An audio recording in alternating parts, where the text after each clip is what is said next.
If you enjoyed the video, like, share, subscribe, and hit that notification button to receive notifications of future videos. Hello and welcome to Cinemastrophe. I'm Don Perignon, saving you from getting ripped off. As you can see, I made the place a little more magical in spite of the cost. Who am I kidding? It didn't cost me shit. For today,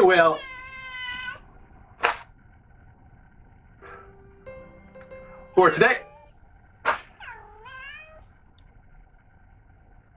For... Shut up, Kay! That's a bad Kay!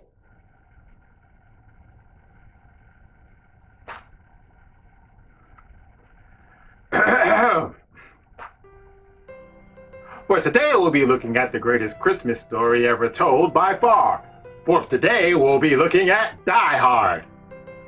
It was released in the year 1998, and many who made the movie didn't think it would be good. Because when Bruce Willis would appear on the screen in the trailers, people would laugh as hard as they could.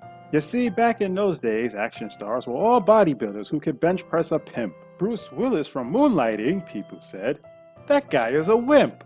But to the surprise of many, it was such a rousing success that for many years after, it would be played on Christmas Eve to help relieve the holiday stress. Loosely based off the novel Nothing Lasts Forever, about a 60-year-old man who drops his daughter off a building. For more on that, watch the movies that made us. With major changes, Die Hard is about a man who gets into a fight with his wife and then bad things happen with terrorists, guns, explosions, and stuff. But the question remains, is it really great or just dreadful? We're gonna find that out on Cinemastrophe's Christmas Special!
Our story begins with a New York cop named John McClane, who just arrived in LA on a plane. He's there to visit his estranged wife Holly and their kids. You see, they moved there for Holly's new gig. He plans to reconcile with his wife at her company's Christmas party. Oh, this is Argyle. His role is small, but in the climax hearty. When he gets there, he finds out that she's using her maiden name, because nothing says I still love you like being ashamed. Man, that's just mean. That's mean, man. Argyle waits in the garage in case McClane fails in his goal. He couldn't even bother parking the lines. What an asshole! While looking for Holly, a strange man gives him a kiss. I don't know who wrote that in, but it was fucking genius. They argue over her not using his last name, so the audience can know their marriage is strained. While McClane is crunching his toes on the carpet, terrorists attack. And now here's where the movie really gets started. They kill all the guards and lock the guests inside. While they round everyone up, McClane finds a place to hide. Their leader is a one Hans Gruber, who is the greatest villain since J. Edgar Hoover. I needed something to rhyme with Gruber, okay? They take Holly's boss and ask him for the keys to the vault. They're really just thieves using terrorism as a front. It's the $60 million in bearer bonds that they actually won. Keys to the company's vault. Holly's boss says nay. And 5 children lost a dad that day. Why the fuck didn't you stop him, John? Because then you'd be dead too, asshole.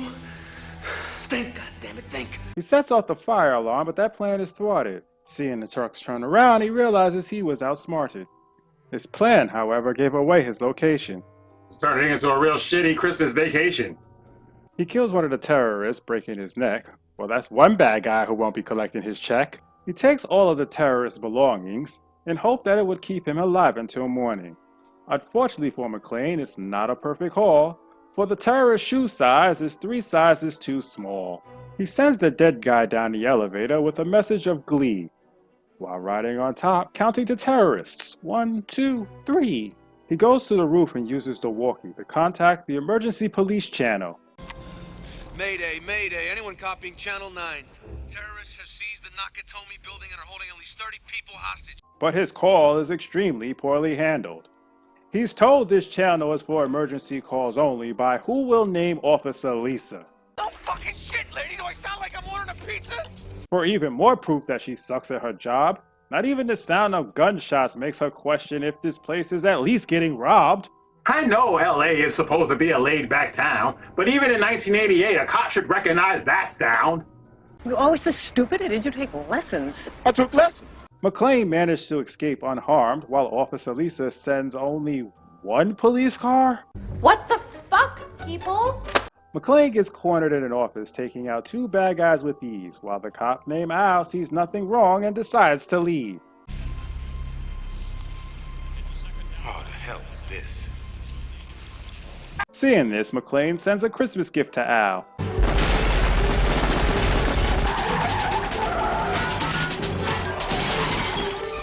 Welcome to the party, pal! McClane stocks up on more goodies, making his chances less grim, and calls the terrorists to let them know he knows more about them than they do about him. Not only does this make McClane look tougher, but it gives us one of the greatest movie lines. Do you really think you have a chance against us, Mr. Cowboy? Yippee-ki-yay, motherfucker. The new Cinemastrophe t-shirt is here. That's right, you can be the envy of your friends while styling and profiling in your brand new Cinemastrophe t-shirt. But wait, fashion trend setting isn't the only thing it's good for. It can be used to wash the dishes, scrub the floors, wash yourself, wipe your ass. Warning, do not flush dirt down toilet. Shit! Discipline your pet. Be a superhero. Block the sun. Blow your nose. Wrap your hair. Hide from your enemies. Well, maybe not. Nurse a black eye. And much, much more. Don't delay. To order your new Cinemastrophe t-shirt, click on the link in the description. Operators are standing by. LA's finest finally arrives, as well as the media like vultures in the sky. McClane forms a bromance with Al using the alias Roy, because they're on a party line and he knows his name would bring the terrorists much joy. As for the terrorists, it seems they have a problem. McClane now has their detonators, so they have to go find them. Also, Holly was elected hostage representative. Would a joke about women in the workplace be insensitive? No, sir, I don't like it. Okay, back to the action. Because that's what gives us real satisfaction.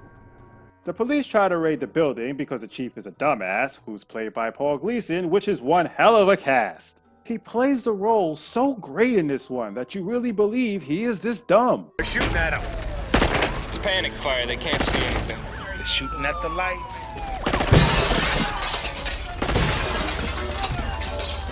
They're going after the lights. The bad guys are all set up and ready to party. Pardon me while I drink my Bacardi. 'Twas the night before Christmas, and all through the house not a creature was stirring except the 4 assholes coming in the rear in standard 2x2 cover formation.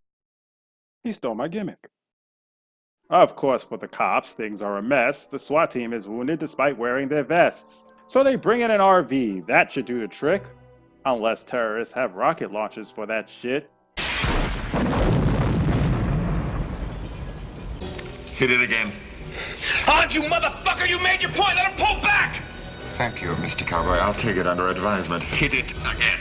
Not liking Gruber's relentless attack, McClane decides he's going to hit back. Using the C4 he got from one of the terrorists, all that he has, he makes a bomb and drops it down the elevator shaft.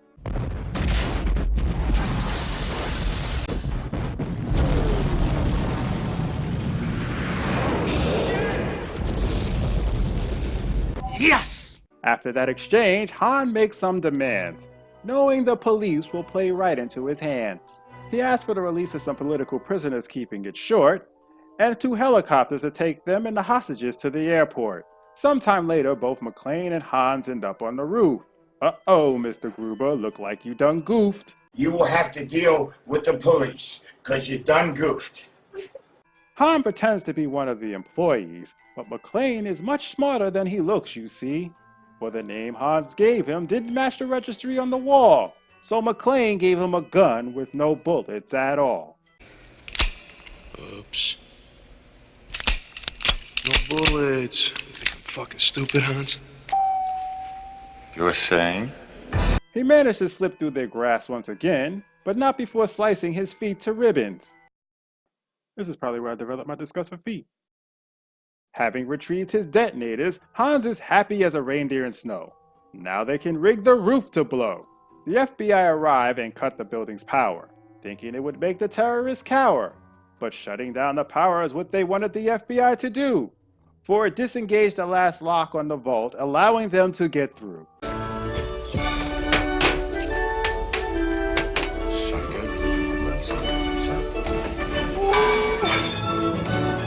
Wondering what Hans was doing on the roof, McClane goes to investigate. Well, Mr. McClane, I guess it wasn't to redecorate. He tries to warn them that it's a trap. Hey guy, Fabio called. He wants his hair back. We're both professionals. This is personal.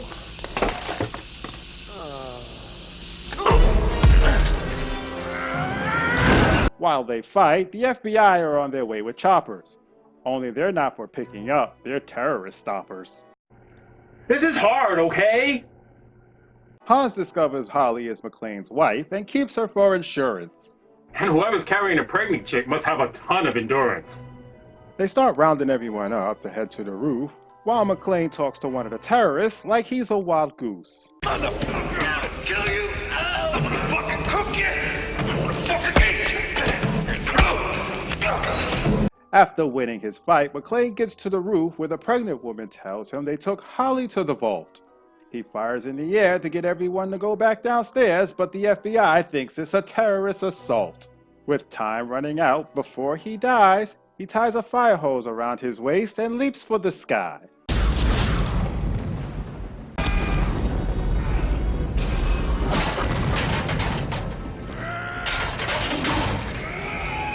But wait, that's not the end, for how will he ever get back in?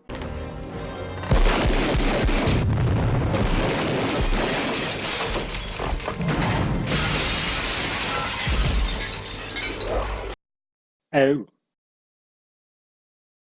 Meanwhile in the garage, Argyle, forgot about him, didn't you? Notices something is wrong. An ambulance inside of a delivery truck? That doesn't belong. He rams the ambulance coming from just out of sight, then makes sure that the driver goes night-night. And now comes the showdown between McClane and Gruber. Might as well make it cowboy style and see who's the best shooter.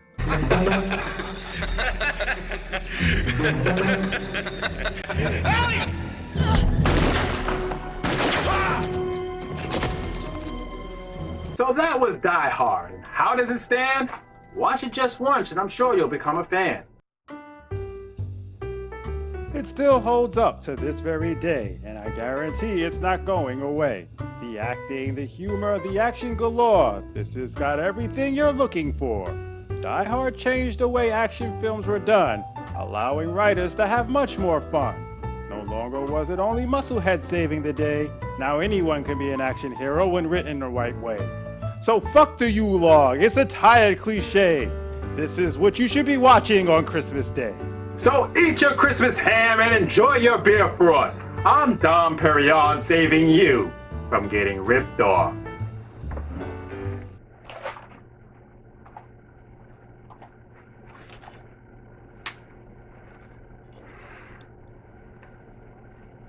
Never again.